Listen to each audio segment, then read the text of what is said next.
This is such a waste of time. It really, really is. Ladies and gentlemen. And isn't. It's not. Yes, it is. Don't get me started. And isn't. I'm going to start imitating you, Shannon. Here's the thing. MJ, in his career, took 24,537 shots. He had 32,292 points. LeBron James, when he took his 24,537 shot, he had 33,920 points, which is 1,628 points more than what Michael Jordan had. Yes, it is. Don't get me started. And isn't. I'm going to start imitating you, Shannon. It's the truth, Shannon. Listen, y'all. You're talking about a dude that played about 483 more games, okay? He has played 7 more years than Michael Jordan. Did Shannon Sharpe just mathematically destroy the Michael Jordan argument? Did Stephen A. Smith just counter with the longevity card? And more importantly, why are we still having this debate in 2025? Because, ladies and gentlemen, this isn't just a basketball debate. This is a generational war. This is your dad versus you with Thanksgiving dinner. This is barbershop philosophy meets statistical warfare. Welcome to LeBron James versus Michael Jordan, the debate that will never die, no matter how much math, rings, or hair pulling arguments we throw at it. Grab your popcorn, put on a helmet, because we're about to break down every angle of the greatest sports argument of all time. And trust me, by the end of this, you'll either be more convinced of your position or questioning everything you thought you knew. Let's start with Stephen A. dropping bombs like he's got a personal vendetta against longevity. According to him, LeBron has played 483 more games than Jordan. 7 more years. And his point? That we're comparing apples to, well, apples that decided to stay on the tree way longer. And here's where it gets spicy.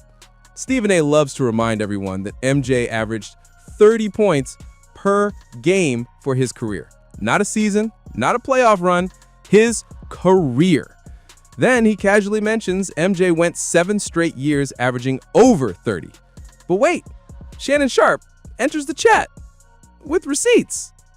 Shannon basically just said, your boy needed more shots to do less. And honestly, that's the kind of math that makes you rethink your entire NBA fandom. LeBron James, could you imagine if he was playing as physical as the game was, and he'd have to go to the free throw line with his 73% shoot self from the free throw line career-wise, the jumper that was suspect for the vast majority of his career? Now, Stephen A. isn't backing down. Oh, no. He pulls out the physicality card. And look, he's not wrong. Jordan played in an era where defense meant you could basically clothesline someone and the ref would just nod approvingly. Stephen A. argues that LeBron playing in today's game, with all its spacing, three-point friendly rules, and don't breathe on the offensive player regulations, has it easier. He points out that the league literally changed rules to promote more offense. The hand-checking rules, gone. The ability to body someone in the paint without a whistle, ancient history. Transition so drastically because obviously you wanted to appeal to an audience, you wanted more offense, that the league stepped in and facilitated rule changes that provoked more offense. But we're going to ignore that wasn't the case with Jordan. But here's the counterpoint that Shannon and Swag keep hammering. Isn't everybody bigger, faster, and more skilled now? LeBron isn't playing against plumbers and postal workers. He's going up against 6'9" athletes who can shoot, dribble, and defend multiple positions. The game evolved. The question is, does that make it easier or harder? Stephen A. says easier because of the rules. LeBron supporters say harder because of the talent pool, and honestly, they're probably both right, which is why this debate is eternal. Stephen A., see, all you look at is scoring, but my guy, look at the assist, look at the rebound. He was always asked to be complete. Look at pressure. He was asked to be. You make it seem like LeBron was a bum. The only man that can guard 1 through 5. Number 2 is a bum. Guard 1 through 5. Stop it. Stop it right there. 5. That's the problem. The 5. Let me tell you something. How about 6? That's my favorite defender. Stephen, He wasn't a better defender. my guy can defend 1 through 5. Excuse me? My guy can defend 1 through 5. Was he a 9-time all NBA 1 through defensive team 5. member? Was he? He did it once. Jordan did it 9 times. No, he did it 5 times. Don't do that. Don't do that, Stephen 9 A. times. You see what he did? 9 times. He tried to skip that in. Here's where things get heated. Shannon and Swag love to bring up that LeBron can guard 1 through 5. And yeah, that's impressive. LeBron's versatility is genuinely unmatched. He can switch on to point guards, battle centers in the post, and do it all without breaking a sweat. Okay, with some sweat. But Stephen A., he's got the receipts too. MJ was a 9-time All-NBA Defensive First Team member. 9. LeBron made it 5 times. And then Stephen A. drops the mic with, was he a better defender? No. Defender. Stephen, he wasn't a better defender. My guy can defend 1 through 5. Excuse me? My guy can defend 1 through 5. Was he a 9-time all NBA 1 defensive through team 5. member? Was he? He did it once. Jordan did it 9 times. No, he did it 5 times. Don't do that. Don't do that, Stephen A. 9 times. You see what he did? 9 times. He tried to skip that in. And just like that, the conversation shifts from who can defend to who was the best defender. It's the difference between potential and legacy, and that's where Jordan stands plant their flag.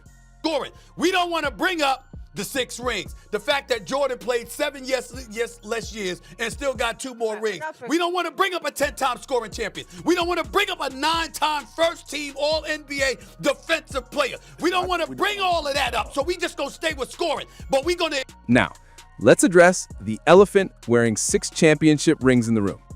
Jordan went 6-0 in the finals. Perfect. Unblemished. The kind of record that makes you want to frame it and hang it in the Louvre. LeBron, 4 rings so far. Don't count him out yet. But he's been to 10 finals. And here's where the debate gets philosophical. Is it better to make 10 finals and win 4, or make 6 and win 6? Jordan fans say 6-0. Undefeated, never lost when it mattered most. LeBron fans counter, he dragged some terrible teams to the finals. You think Jordan's getting the 2007 Cavs or the 2018 Cavs past the conference finals? Please. Let me tell you something. How about 6? That's my favorite number, 6-0. Undefeated in championship round. But that's exactly what I'm talking about. I got you number 2 all time, and I'm disrespecting you. See, here's the problem. Stephen A. literally says his favorite number is 6, and he's undefeated in the championship. And honestly, that's the crux of the Jordan argument. He never lost when it counted most. That finals record is pristine, legendary, and frankly, impossible to argue against with pure logic. But LeBron's longevity, 10 finals appearances, and ability to compete in different eras, that's its own kind of greatness. Here's where things get personal. Shannon and Swag love to bring up that LeBron entered the league at 18 and has never had a bad season. Never. That's 21 plus years of excellence with no down years, no rebuilding phase, no nothing. Just sustained high-level dominance. Stephen A., he's not impressed. When your guy was 20, he was living in a dorm driving a moped. My guy was hitting jumpers against Sacramento and Boston. But then Stephen A. pivots. When Jordan was at UNC, he hit the game winner to win a national championship. He was the most outstanding player. He was ACC Player of the Year. You mean who was the most outstanding player? Who was the most outstanding player? Oh my God. Who was the most outstanding player? And that's the rub. Jordan had a proven college resume before entering the NBA. LeBron skipped all that and went straight to carrying a franchise at 18. What would have happened if LeBron went to college? We'll never know. But what we do know is Jordan dominated at every level before the NBA, and that adds to this mystique. Here's where the debate transcends stats. Shannon asks a fundamental question. Is longevity part of greatness? LeBron has played 20 plus years at elite level. That's not just impressive, it's unprecedented.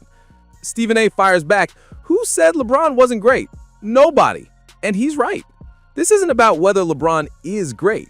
It's about whether he's the greatest. And that EST matters. You're hurting yourself. Who said LeBron wasn't great? Who is that person? Nobody. Who is that person? No right one. there. It's never been said. Put EST on it, Stephen A. We're asking you to put EST on it. Because greatness isn't just about being good for a long time. It's about peak. It's about dominance. It's about moments that transcend the sport.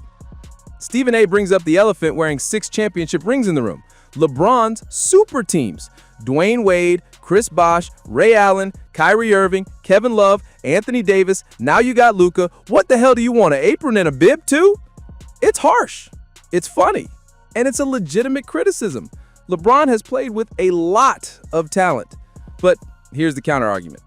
Did Jordan not play with Scottie Pippen, a top 50 player all time, Dennis Rodman, Horace Grant, a legendary coach in Phil Jackson? The difference? Jordan never left Chicago to form a super team. He built his dynasty organically, well, with some help from Jerry Krause. LeBron left Cleveland, went to Miami, came back to Cleveland, then went to LA. He's been team hopping in search of help. Does that diminish his greatness? Depends on who you ask. Let's talk about the present. LeBron recently dropped 42 points, 17 rebounds, and 8 assists against the Warriors at 40 years old. He became the oldest player in NBA history to score 40-plus points. But then he drops this stat. LeBron has scored 40-plus points 78 times in his career. Jordan did it 173 times in 7 fewer seasons. Michael Jordan was the first 40-year-old to drop 40. That's number one. Number two, LeBron James is in his 22nd season. That was the 78th time in his career he has scored over 40. Michael Jordan played 7 less seasons. How many 40-point games did Michael Jordan have? 173. That's the efficiency versus volume debate in a nutshell. LeBron's longevity means he has more opportunities. Jordan's peak was higher and more frequent. Both are impressive in different ways. Here's the truth. This debate will never be settled, and that's beautiful. Jordan is the GOAT of peak dominance, killer instinct, and unblemished finals records. He's the gold standard for when it mattered most, he delivered. LeBron is the GOAT of longevity, versatility, and all-around excellence.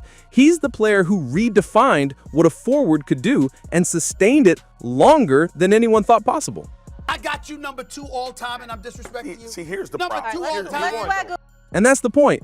Being the second greatest player ever isn't an insult. It's a testament to how incredible both players are. So who's the GOAT? Depends on what you value. Peak versus longevity. Perfect finals record versus 10 finals appearances. Killer instinct versus all-around brilliance. Me? I'm taking Jordan if I need to win 1 game. But I'm taking LeBron if I'm building a franchise for 20 years. And if that answer upsets you, good. That means you care, and that's what makes this debate the greatest in sports history. Now it's your turn. MJ or LeBron? Drop your pick in the comments and prepare for war.